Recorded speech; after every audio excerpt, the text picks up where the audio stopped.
नमस्कार मित्रांनो, आज बोलूया हायपरलिपिडेमियाविषयी। हायपरलिपिडेमिया म्हणजेच शरीरातील सूक्ष्म चरबी प्रमाणापेक्षा जास्त प्रमाणात वाढणे। वैद्यकीयदृष्ट्या शरीरातील सूक्ष्म चरबी जास्त वाढणे याला एक अलार्मिंग साईन समजलं जातं। आज जाणून घेऊया हायपरलिपिडेमियासाठी आयुर्वेदामध्ये काही उपचार उपलब्ध आहेत का।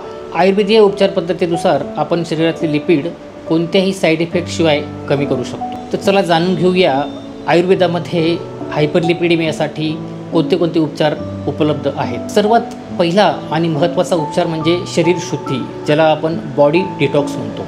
आयुर्वेदातील वमन आणि विरेचन याद्वारे जी शरीर शुद्धी केली जाते, त्यामुळे शरीरातील लिपिडचे प्रमाण झपाट्याने व अत्यंत प्रभावीरित्या कमी होऊ शकते। दुसरी उपचार पद्धती आहे बस्ती। आयुर्वेदामध्ये वर्णन केलेल्या लेखन बस्तीने आपण शरीरातील लिपिड्स अत्यंत प्रभावीरित्या कमी करू शकतो।